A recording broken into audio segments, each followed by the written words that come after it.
Okay, you ready? Yeah. In life, there are three things you shouldn't talk about: money, politics, and religion. So today I'm going to talk about religion. I was born and raised Muslim. I prayed 5 times a day, and on Ramadan I fasted for 10 years. I was taught Islam was the only way to heaven, and I believed it. Then I started making non-Muslim friends. Christians said Jesus is the Son of God and is the way to heaven. Jews said they were the chosen one. Hindus said there's not one God, there are millions. And my atheist friends made fun of all of us. The more people I met, the more I realized everyone thinks their religion is right. And if one is right, then fundamentally everyone else is wrong, including me. That is when I stopped believing in religion and continued my belief in the idea of God, and decided to create my own religion. It's called Nasism. All right, before we go on, you got a chance to look at it. We got a chance to look at it. We love you, Nas. And this is we taking the time. This is out of love. Yeah. That's the brother's name, Nas. Is it? So he's got to know that we love him because we're addressing this. Of course. Have you heard some of these arguments? I'm sure you have. Well, yeah. It's actually logically unfounded arguments. Like, if we think about what the arguments actually are, is that something which is complicated is untrue. So in other words, because there's many choices, it cannot be the case that the choice that I have decided upon, or my family has decided upon, or the environmental situation has put me in, is the correct choice. There's a few fallacies associated with this. The first one is the genetic fallacy. Just because something comes from a certain place, it doesn't mean it's right or wrong. It just means it just comes from a certain place. Just because there are so many options of religions, or let's say there are 6 major world religions, it doesn't mean that, okay, one is right, all of them must be wrong. There's actually no argument against religion there.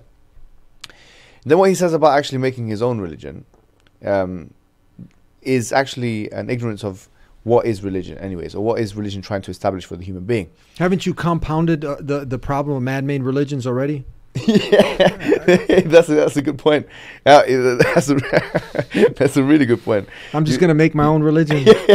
Yeah, so if the issue is that religion is man-made, then absolutely you've just exacerbated that issue, because you've just now made another man-made religion. A true religion, for the most part, usually is one which refers to an ultimate truth coming from a deity, or an entity which claims to be a god. Now, Islam claims to be that, and we would say that if you apply logic, rationalism, and also your own predisposition, you would be most inclined to the Islamic model than any other model. You making your religion doesn't solve any problems. It shows intellectual, I'm not going to say intellectual laziness, but I'm going to say it's just a willing to engage with the truth claims on an intellectual level. It's a good thing that you're critical, but your criticality has led you to something which is really a waste of time, in my opinion, obviously. But we do say, if you put your thinking cap back on and you apply the same criticality to kind of assess now the truth claims of the different religions, then you would be surprised that it might have been the case that actually the religion of your forefathers was the most appropriate religion, or most rational recourse anyways. We got a question coming in here saying, what would you say about a person who just wants to be accepting of others and not be constrained by the rules of religion? What I would say to someone like that is that if you don't want to be constrained by the rules of religion, you'll be constrained by something else. Rousseau, who's a French philosopher, says man is born free but everywhere in chains. Man is born free but everywhere in chains. You think you won't be constricted by the social and economic reality around you. You will be, and you are. And that is the reality. That's what I would say to them. I'll say to them, religion is not something which is actually is confining. It's confining on a superficial level. But Islam in particular is a religion which does take you out of your physical and psychological comfort zone and spiritual comfort zone. But with that you achieve what we would call a higher state of being, a higher state of spiritual being, of living. And so this short-term horizon thinking, where you only think of immediate pleasures, this immediacy is something which is really the Achilles heel of most people in the world, and the major cause of depression and anxiety for the majority of people that live in the Western Hemisphere. So I would say that to that person, that whoever thinks that religion is a constraint to them, or is something which constrains them, that you shouldn't apply that only to religion. anything is going to constrain you. Therefore, to apply this only to religion is an irrational, you could say, it's not a sensible recourse. And I would say to them also that Islam, spiritually, it gives meaning to everything you do in life. And that's why I really love this hadith of the Prophet Muhammad ﷺ, which is narrated by Suhaib in Sahih Muslim, where he says, عَجَبًا لِأَمْرِ الْمُؤْمِنِ. He says, wondrous is the affair of the believer. إِنَّ أَمْرَهُ كُلَّهُ لَهُ خَيْرٌ. That all of his affair is good. وَلَيْسَ ذَاكَ لِأَحَدٍ إِلَّا لِلْمُؤْمِنِ. And this is not the case for anyone except for the believer. إِنْ أَصَابَتْهُ صَرَّاء شَكَرَ. If good things happen to him, he's thankful. وَإِنْ أَصَابَتْهُ ضَرَّاء صَبَرَ وَشَكَرَ. And if bad things happen to him, he is patient and he is also thankful. Yeah. And he didn't deny the creator. He's smart enough. He said, okay, I still believe in Allah. He still believes, but he now made his own religion. Right. Yeah. Yeah. As you said, he compounded the problem. Yeah. And many people, they'll say, I don't believe, and that's the argument someone like maybe him will make or other people have made. I don't believe in a disorganized, any organized religion, right? Yeah. So I'll often tell people, what, you believe in a disorganized religion? Of course, if the creator made you, isn't he the most wise? Absolutely. Isn't he going to have a system for you to live by? Mm-hmm. Does the person create a company and not have everything laid out, a blueprint, how it needs to run? That doesn't make sense. That's right. Is your creator the most wise?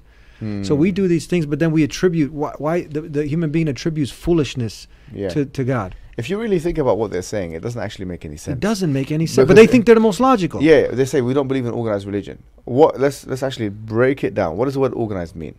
Organized is where you try and find a pattern, or you see something kind of laid out, structured in a certain way. You might not believe in organized religion, but you've organized your thoughts to live your life with certain precepts and concepts that you live your life by. And whatever you call that, if you want to call that religion, if you want to call that a way of life, if you want to call that your own ideology, your own religion, that is an organizational structure or a framework which you use to live your life. That's why the Quran says, أَفَرَأَيْتَ مَنِ اتَّخَذَ إِلَهَهُ هَوَاهُ. Have you seen the one who has taken his God, his desires as his God? Bam.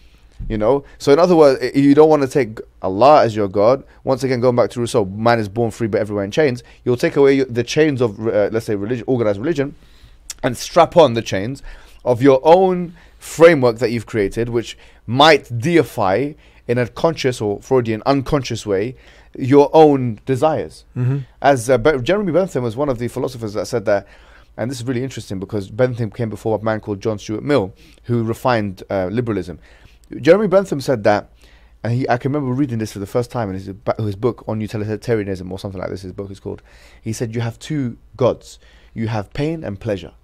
And as I was reading that, I was thinking, subhanAllah, this is exactly how people. It's hedonism at its core, but it's what the Quran says. The hadith says, "Ta'is abd dinari dirham," that may the abd, the slave of the dinar and the dirham, which are two currencies, i.e., money. And it's there. What other advice do you have for Nas and other people who are struggling?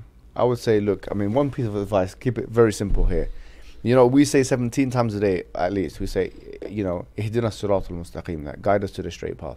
If you do believe in a God, you said you believed in a God. If you do actually believe in a God, then I would actually advise you to ask that God to guide you. Because in the Quran it says, فَإِذَا سَأَلَكَ عِبَادِي عَنِّي فَإِنِّي قَرِيبٌ وَجِيبُ دَعْوَةَ الدَّاعِ إِذَا دَعَانِ. That if my servant asks me, then I am near. That I answer the call of the caller when he calls. Well, he also says in chapter 92 of the Quran, it says, إِنَّ عَلَيْنَا لَلْهُدَى. That certainly upon us is guidance. So there's two things you need to remember. If you are sincerely looking for truth, ask God for guidance, and it's upon Him to guide you.